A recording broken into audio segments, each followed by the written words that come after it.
Welcome to the Mound Visit podcast on the Top 100 Sports Network. I'm one of your co-hosts, Casey Honigbaum, and today we got a little two-man pod, myself and the 13-year Major League veteran and former All-Star, Jason Grilli. We're just going to talk about some of the hot-button issues in Major League Baseball today. We put out a little bit of a question and answer on our social media, so in the future, if you want to have some of those topics addressed on the show, let us know on our social media channels. All those are at Top 100 Sports Net. And you can also follow the show on Spotify, on Apple Podcasts, Google Podcasts, wherever you get your shows. Let us know how we're doing. Leave us a review. If you want to watch the show, you could do so on our YouTube channel, Top 100 Sports Network. Without further ado, let's get into today's episode.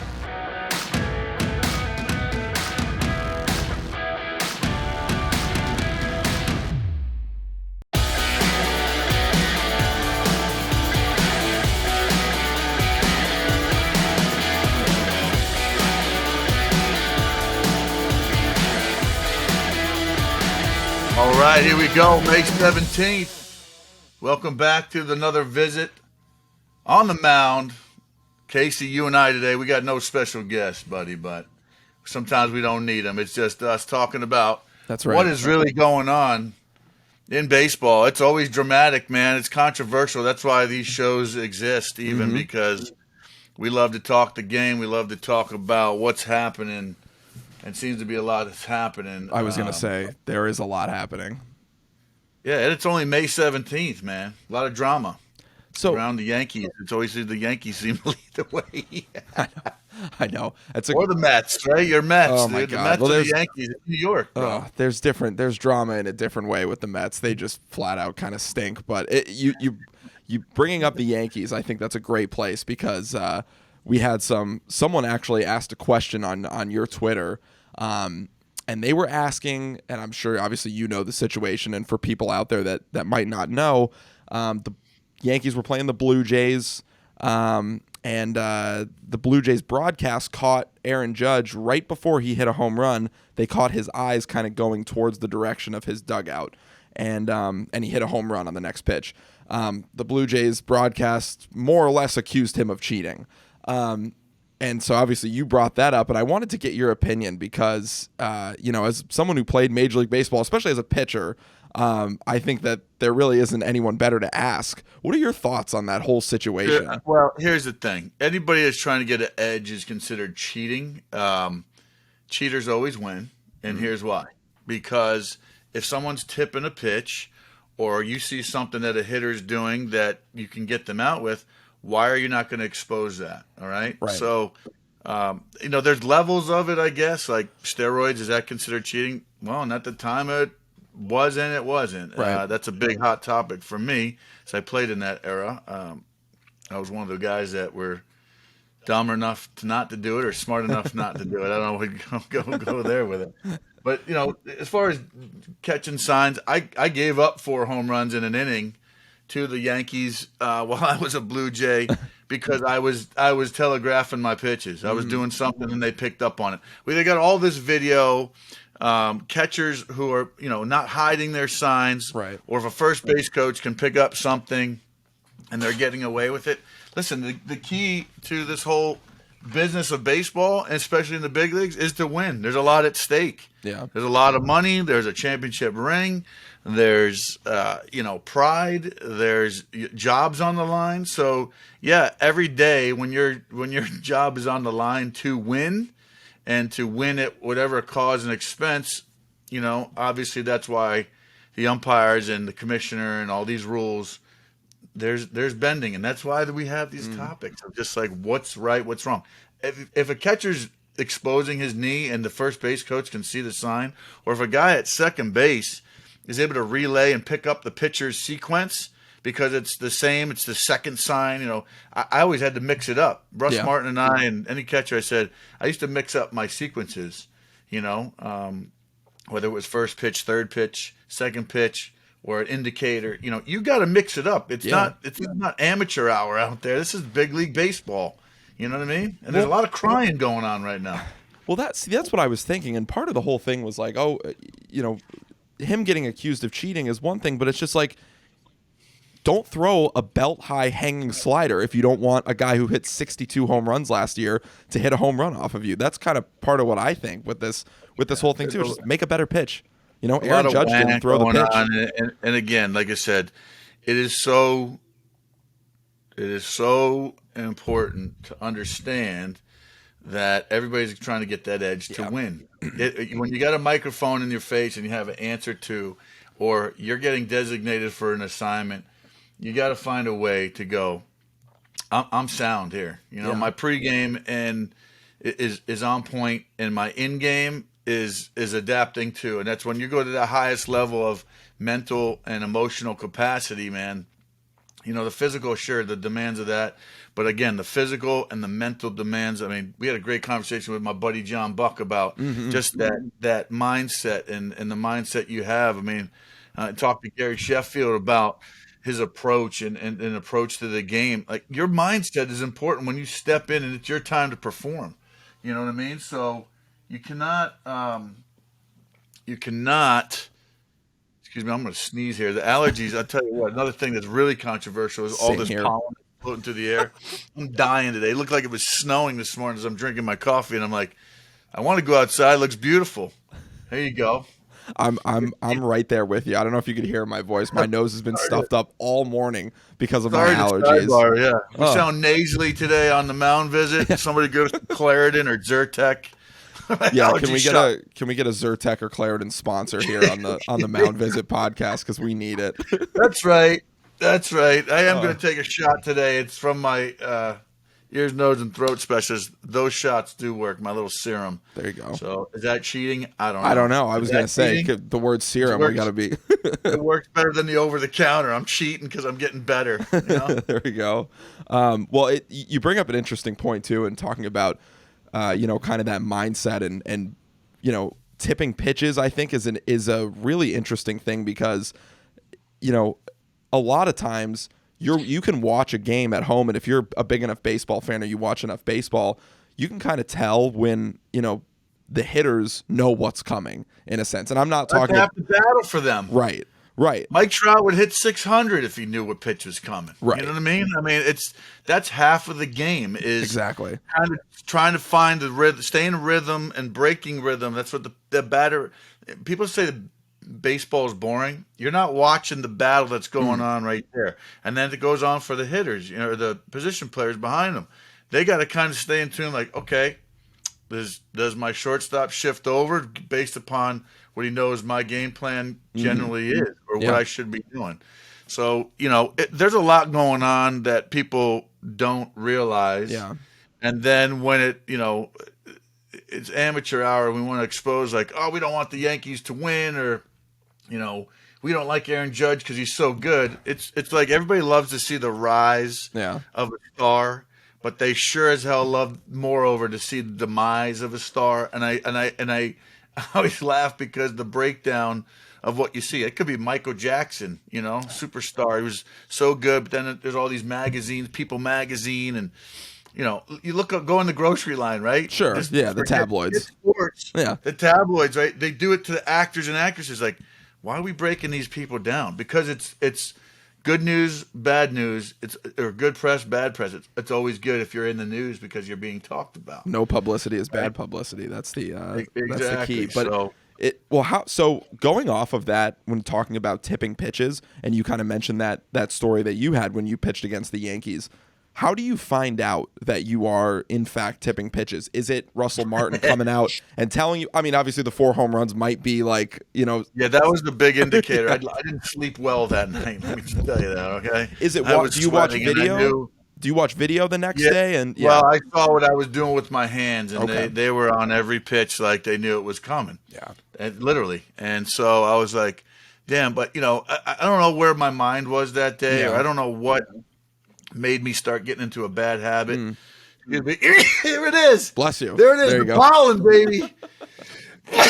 Pollen, baby. I don't know what dandelion or maple leaf that is, but God bless. It sucks. I hate allergies.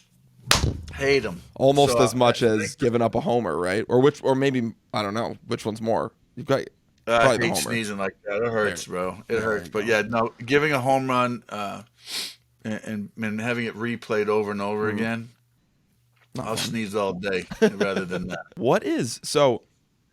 How long does it take you as a pitcher to?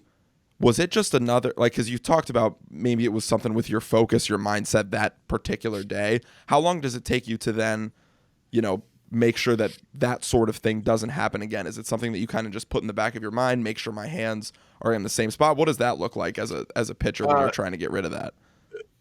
well, you watch video. I was Yeah, never a guy that needed to watch a video and break it down unless I was doing something wrong. sure. Mechanics to me, if you're working on your mechanics in the big leagues, you probably shouldn't be in the big leagues. I hated that. I hated when guys would sit there. And there's one teammate of mine that if he had a bad outing, I was just like, everybody would roll their eyes. Like, if you're talking mechanics, dude, then you should be in the minor leagues working on your Working on that. mechanics. Right. Blaming everything on mechanics. It's not. You know how to throw the ball. That's why you're a big leaguer, okay? And you're paid millions of dollars.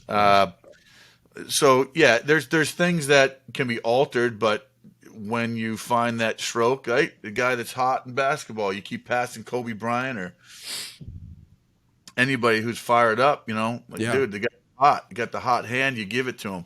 When you're swinging the bat well, it seems like no matter what you're doing, it's just like it's confidence, it's your mechanics, everything's in flow state, and so but when you're going bad, it feels like everything's wrong, and you Yeah. resort to like, what am I doing wrong? And you can find out on video, and that's some of tipping pitches. All right, if you're hitting a garbage can and you're relaying that, That's different. it's different. Yeah. We used to say the same thing in Milwaukee and Pittsburgh because we sucked against the Brewers back when I played. I think we were like 0-13 or something Wow. in Milwaukee, and we always said there was this light that we thought the cameraman, if it was fastball, this light went on. Because we couldn't win, Yeah. we were finding excuses like, what's going on? Like, you get so antsed up. It's no different if you and I are playing checkers, bro, and I'm schooling you. You're like, what are you doing? Like, what do you see me doing? Are you tipping my hand? Right. So you always look for that edge. And why is that wrong when you can expose something to win? It just means you're mentally into it. Your mindset is, I can have an edge on this race that I'm running, that we're both running, if I know the right way to go, if I know the path to the pot of gold better than you. Why am I not allowed to take that? Well, it's a good segue actually into another topic that we should talk about. When you talk about getting an edge, just last night we talked about it with Scott Lineberg when we talked about Max Scherzer getting ejected. Now, just last night, Domingo Germán gets ejected for having a foreign substance, or I don't know the exact details I don't know if it's come out yet as to exactly what that substance was. But Right. I mean, this is something that you've talked about too. Having a grip is something that's extremely important as a pitcher, not just, I to don't help know you pitch, but for anybody. safety. I don't know anybody that would want to watch NASCAR without these cars having tire treads on them. Okay, so I don't understand why we cannot get off of this topic. I mean, if the offense in baseball doesn't excite people now because the long ball is pretty prominent, I'm sorry. If hitters can slap up and have their helmets covered in pine tar and their bats covered in pine tar and they got pine tar in their jerseys, Right. but the pitchers out there pretty much naked, okay? And all we need to do is have a little tack. I don't care what the substance is. If that to me is like, okay, we're trying to get in the pitcher's head. Why? Because the advantage is hitting is a failure based. So one of the hardest things to do in sports is to hit a round ball with a round bat. Right. Yeah. And I'm sorry if people sit there and go, well, this guy has some grip. Well, it's not spinning and the spin rate's there. Yeah, no wonder. But do you want 98 in your ear hole? I don't know. I'd rather have all my teeth and my vision if it's not breaking my orbital bone, because a guy that I'm supposed to try to hit, if Garrett Cole can throw 100 miles an hour, Yeah. and I'm a hitter and I can hit 100 miles an hour, and I got a grip on my bat, as a pitcher, I'm like, I would want the hitter to have a grip on the bat because I think fans would too. Sure. To not have that bat flying there while you're enjoying your nachos and your beer, and then you're getting one right domed up with a C243 bat or whatever. You know what I mean? Yeah. So I think it's silly talk at this point. It's just, I mean, we're talking about, sometimes like I said, when I hear all this stuff, I feel like it's amateur hour. I'm like, can we elevate what we're really talking about? Can we talk about, a guy's, RBI stats, or how this guy is able to do something incredible? We're always breaking down. That's why I said, going back to the tabloids, we are so conditioned now, right, to pick out the bad thing or the wrong thing, the cheating thing. This guy's making too much money. He should be, we're cutting people down. These guys are the people we dream about being. Yeah. Right? I dreamt about being these guys and I was able to do that. And even when I was a baseball player, and I listened to Sean Casey, my boy Sean Casey's podcast the other day, and he had Will Clark on there. He turned into a 15-year-old boy. He emulated everything that guy was, and it was plastered all over his walls, as Nolan Ryan was plastered all over mine. Did Nolan Ryan cheat? No, but I think he got an edge. He was one of the first pitchers that I remember that came out with a workout book. Sure. Lifting weights, and Tom House doing this. Dude, the guy dominated. He was probably arguably the best pitcher of all time with how he dominated people. So, we in America, we love dominance, but boy, do we love to break down when there's too much dominance, right? We're like, that's not fair. It's not fair that somebody's this good. Okay, maybe they are. You know what? And that's why Ohtani might be getting, close to a $500 million or more. Okay. Mm-hmm. He's that good. Would you want the brain surgeon or your eye surgeon or your allergist, your ears, nose, and throat specialist? He gave me the formula. He gave me the serum to fix and be the best version of, I can breathe. I don't have to cough. I don't have to sneeze. Yeah, I'm paying for that. I'm going to that guy. Is he cheating? No, he's got the formula to be the best doctor in the area. That's why people drive around. If something happens to my dog, which it did, I took him to the best neurologist right around the corner here. Saved his life. I mean, are we kidding me? So, let's get a grip, people. Literally. That was good. I like that. That was good. I think it's such an interesting topic too, because the way that it started, and it seems like this happens a lot in baseball, where there will be an issue with something, and then there's just this massive overcorrection to try and, sure, there was a problem with spider tack and that sort of thing, which, that's different than, like you said, having a little bit of tack so that you can safely pitch and get a grip on the baseball like these hitters have, pine tar on the bat, just like you said. And I don't know, it doesn't seem like it's been this way it kind of seemed to have started fairly recently, and I'm not sure what. No, exactly. We can go all the way back to Gaylord Perry. He was accused of the spitball. The spitball, all this stuff to make the ball spin certain way. Again, man, like, if you can use your sweat, I mean, we have accepted that you go out there on a hot day and you're sweating. Yeah. Okay. If you can use that, there's no law. I used to wet my hair. That's why I had long hair. Yeah. Because I didn't want to go to my hand and choke on all the rosin I used. Right. Okay. So I just put it in my hair. Had to use a little extra shampoo. Yeah. Right, to get it out. But it makes a sticky substance. Yeah. Because, like a tire on your car, you don't drive. You're in Syracuse, New York. I'm in Pittsburgh. Mm-hmm. You don't drive a car, and NASCAR drive. Why do they change their tires in the pit? Get the grip. Get more grip. Yeah. That's why you don't want to crash. Okay. Do we want to see more guys get knocked down? We have UFC. We have that as a sport. So if you want to see guys get knocked out, and you want to see teeth getting knocked out, we have UFC. But in baseball, can we at least accept that they need some grip, both sides of it? Mm-hmm. I don't care. It's not cheating.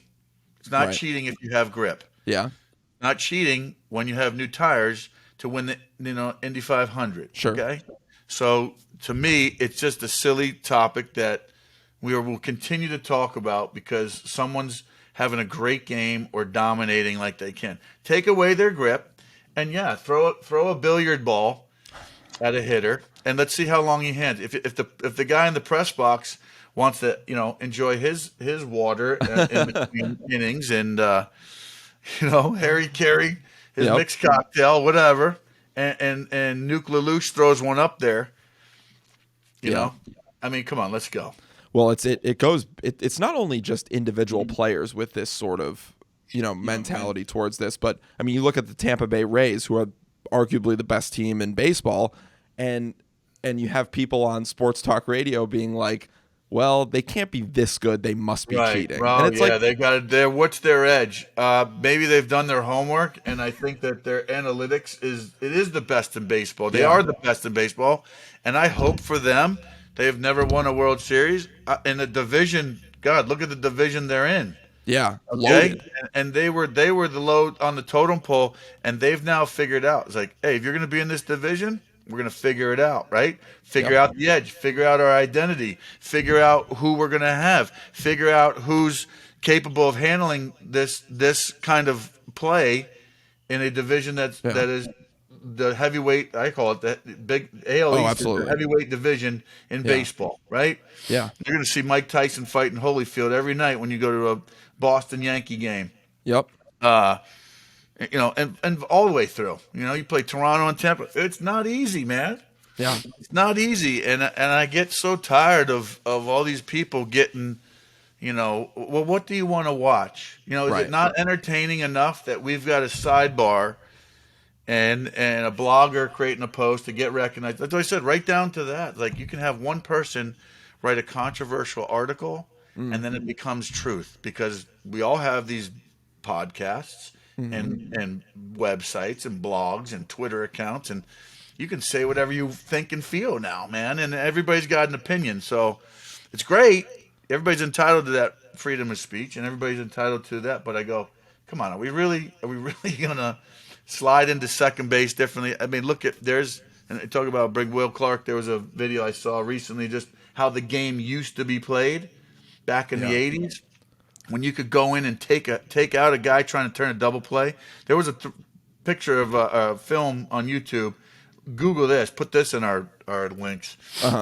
Will Clark slid into second base, and Ozzie Smith and the whole Cardinals bench came out to take on Will Clark because he went in hard to second base.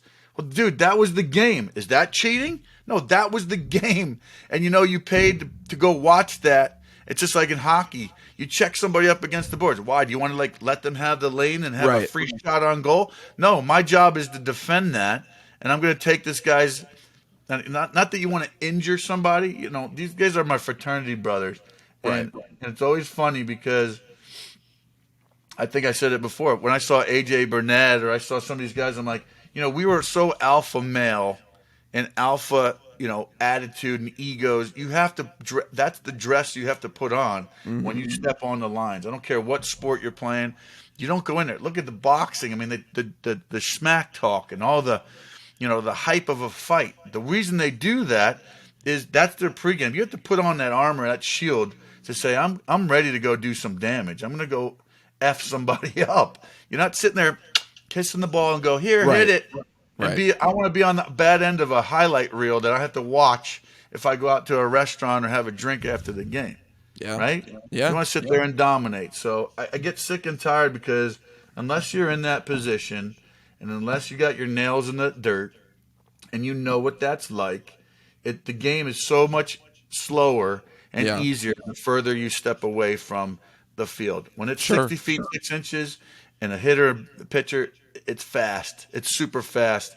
Tracking down a ball, watching a guy make a diving play, or a guy like Kevin Pillar who used to save and Superman out there crashing into walls. And there's tons of guys, man. I could go through names, but I'm just saying, that is why it's miraculous. Because when you watch that, the reaction time of what guys do and prepare to make that play and spectacular, and we can cheer that and go, oh my God. Yeah.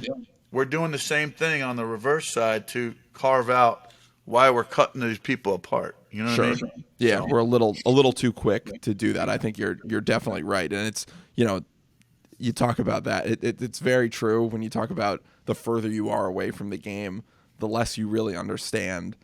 Just how hard it is, and just how good these guys are. I play. It's not even, obviously it's not remotely the same thing. I play in a men's baseball league in Syracuse, and I was playing third the other day.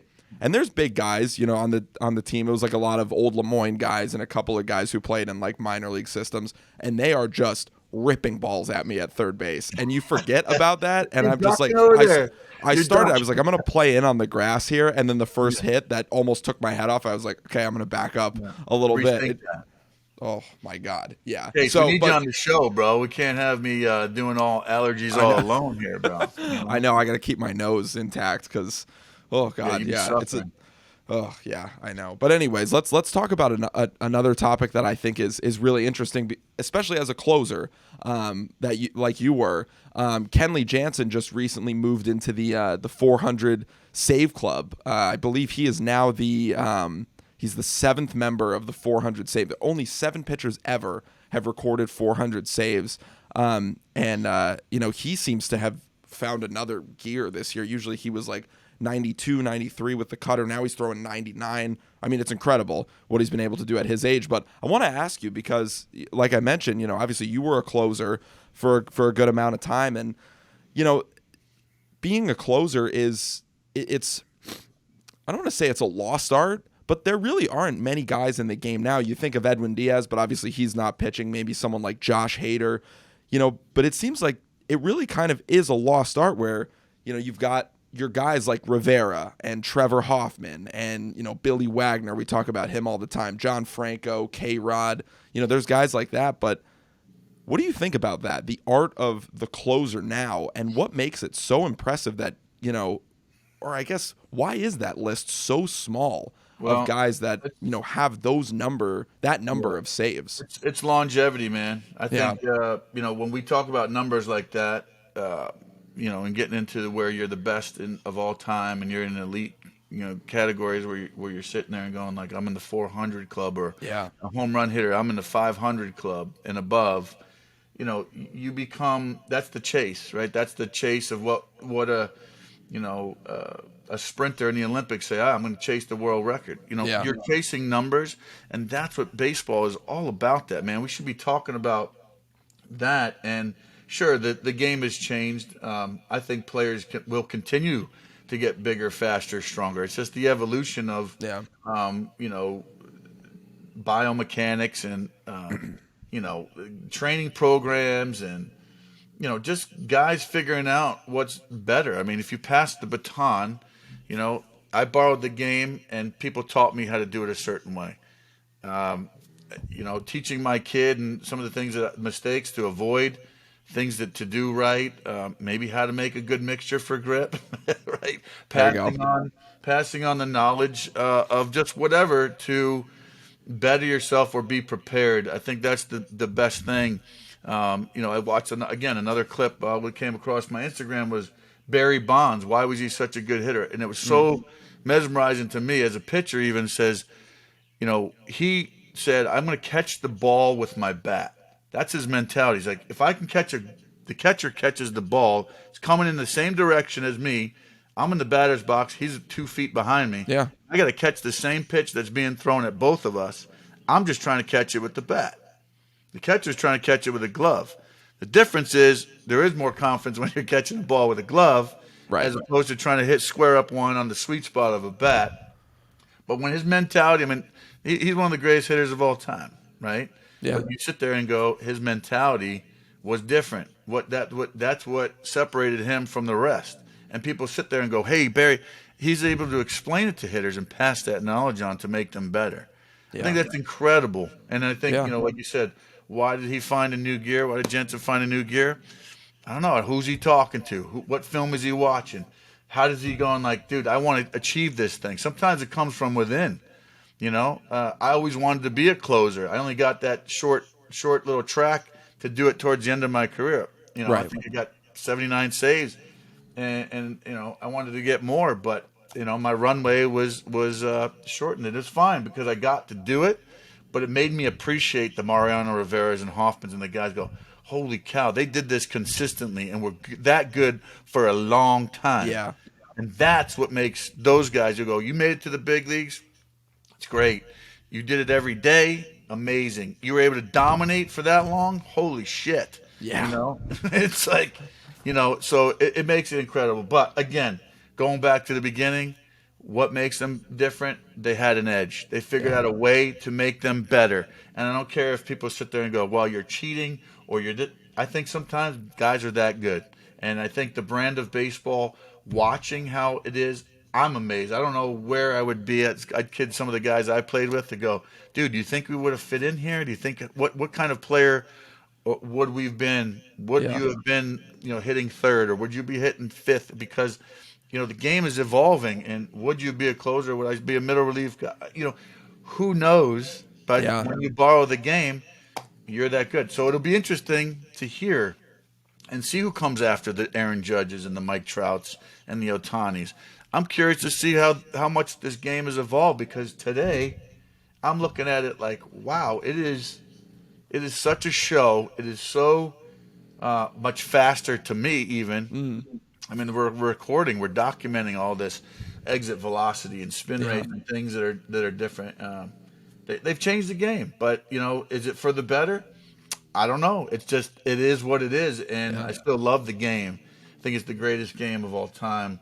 And when you play, to see athletes and the longevity that people have, I think there's even people who Deion Sanders even said, play baseball. And he's a football guy, Yeah. known for football, but he realizes, like, if you want to make more money and you want to be involved in sports a lot longer, baseball is that ticket. Yeah. It's that brand of hey, yeah, you can get hurt. It's a long season, but I don't know. That's my rant right there.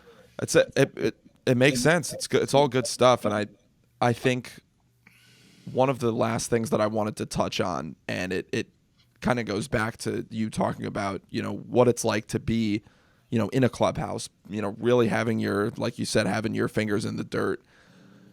And I think I'm bringing this back to round out, as we are here. I'm here in Syracuse, and the Syracuse Mets are right here, and they just called up their biggest prospect, or the biggest prospect in the minors right now, Mark Vientos, who is, I mean, you talk about someone mastering AAA pitching. He pretty much has mastered AAA pitching so far this year.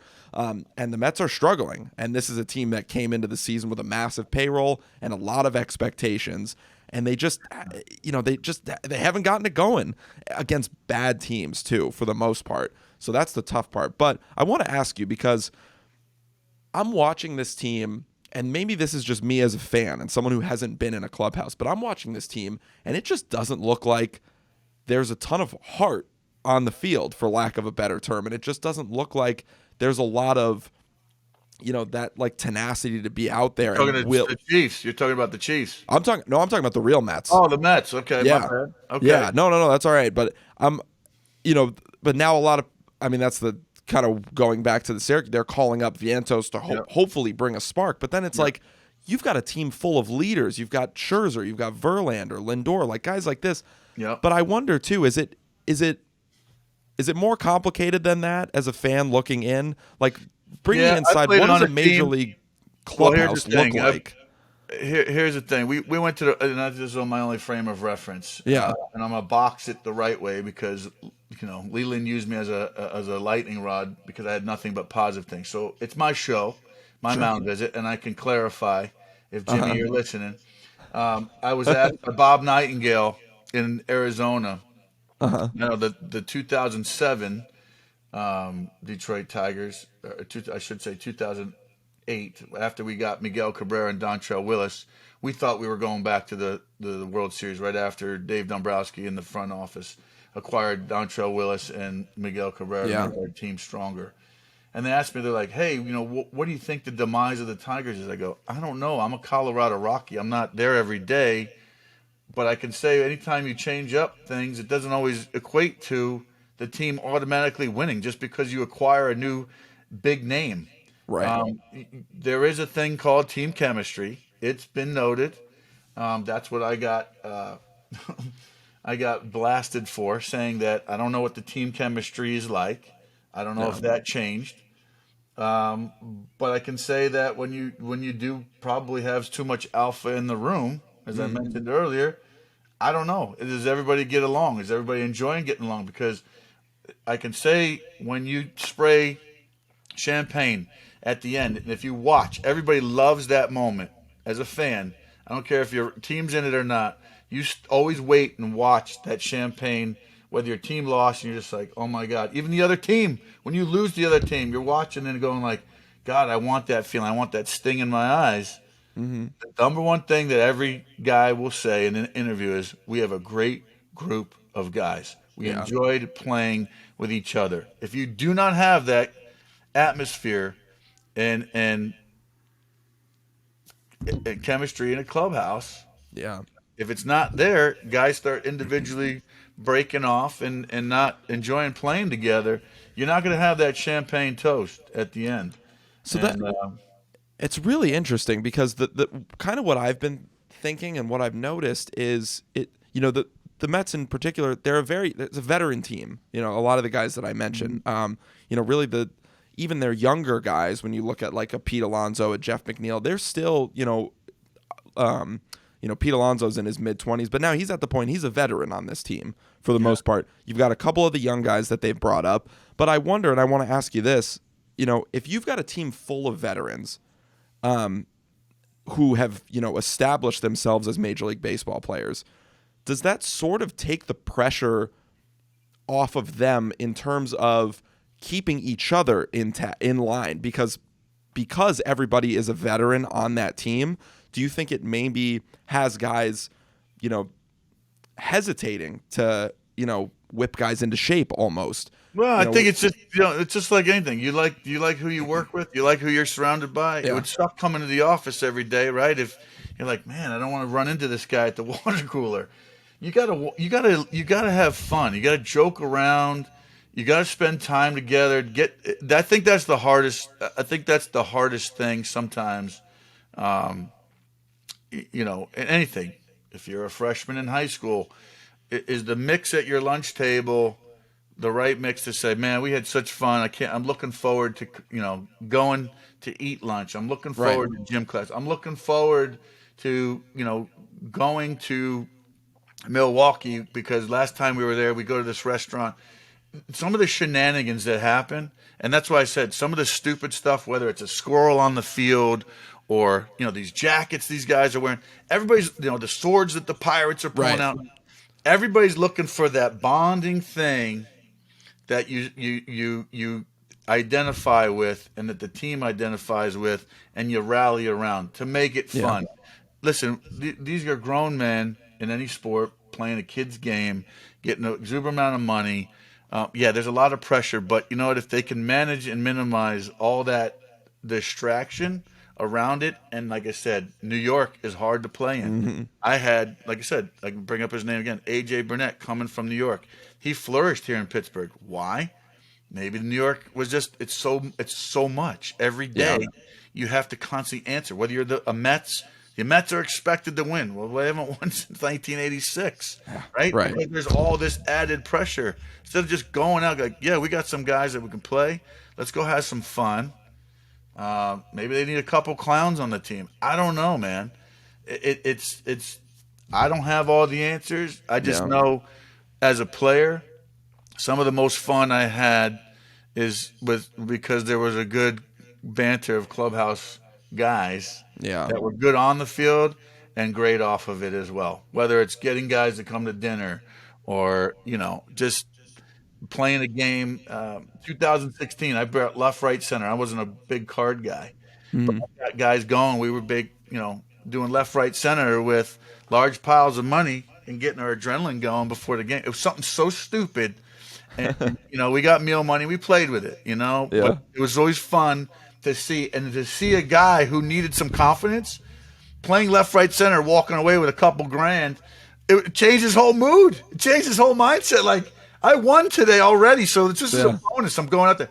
It was just cool to see and how it changed. And it's stupid things like that. That's what I'm trying to talk about. And that's only one thing. There's so many of those types of stories. Those are just mine. Some of the lenses and experiences. I'm sure we get a bunch more guys on here to say that's a question we get asked. Some of our guests, man. What was the thing? Was there something silly that you guys migrated towards to say that was a dumb thing that we did, and it helped us win because it took us. It frees your mind up of the stress of, oh my God, we need to win 4 more games. Oh my God, if you constantly do that, Right. going like, hey, right now, right? There's a book called about now. Just be in the now. Yeah. And you sit there and you look at a 162 game schedule. There's teams that suck right now. There's going to be a team that makes an unbelievable run, right, with 10 games to go or something, and that's the playoff hunt that we get into. Is like who gets hot at the right time. Exactly. And there might be something stupid that somebody does, or something somebody says, or an article that pisses somebody off enough, or hey, you know what, we're going to do that, and it's all that stuff that we will talk about, I'm sure, this season. Just like any other season, it's no different than any other since this game has been played. And now that all this media and all this stuff, we can bring it to the surface, man, and no different than anybody else. But I want to put a nice spin of elevating what the heck really is going on. So I feel bad, that our guy there got banged for all the tackiness and all this drama surrounding it. Herman, I don't believe you're a cheater. I'm not going to buy into that. There's a lot of guys that are using grip. Again, Judge, on the flip side of it, I'm not going to be pitcher friendly here because I was a pitcher. There's guys that, hey, man, Judge, God bless you. You figured out a way to get a pitch. You knew it was coming. And when somebody knows as good a hitter as he is, you know what's coming. He's comfortable in that box. He's going to put his best swing he can with whatever pitches come being delivered. So kudos to you, my friend. I don't care what some of these people say. You figured it out, man. That's why he won today. That's why he's the champion. That's why he's got a big article, and he's laughing because he's circling the bases, and he's got another tally in his home run column, another RBI in his home run column. So, absolutely. I think that's a great place to finish off. Good stuff today. Good Mound visit, bro. Great Mound visit. We want to remind everybody, first of all, thanks for tuning in and listening to a couple guys who were trying not to sneeze the entire time. We appreciate that. If you want to get more of the show, subscribe to the show, Apple Podcast, Google Podcasts, Spotify. You can listen to it wherever you get your podcasts. If you want to watch us, you can watch it on our YouTube channel, Top 100 Sports Network. And hit us up on Twitter, on Instagram. Let us know what sort of topics you want us to cover, and we'll be sure to do that on next week's Mound Visit. Bring your friends. Absolutely. Bring your friends. Visit, call a friend. Tell a friend.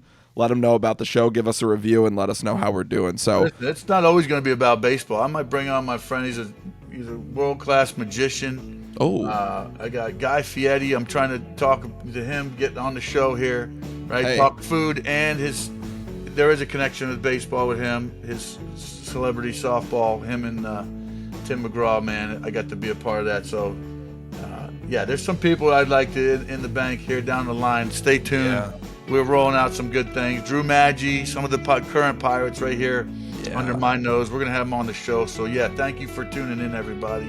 We got Mound Visit, and maybe we'll have you. If you got something, a kid out there, there might be some kid. We're looking not just for the professionals, man. Mound Visit, I'm sorry I'm going into this little spiel. No, you're good. Mound Visit, man, is just about talking about real stuff, Yeah. I want to elevate. I want to validate. I want to dominate. I want to celebrate people's good happenings, bad things happenings, because it's all tough out there. Sports isn't just tough, life is. And maybe today's Mound Visit on a hump day, midweek. That's why we do it on Wednesdays, right? That's right. And even Glover thinks so too. So there's Glover's input. And thanks for yours, and we'll see you next week.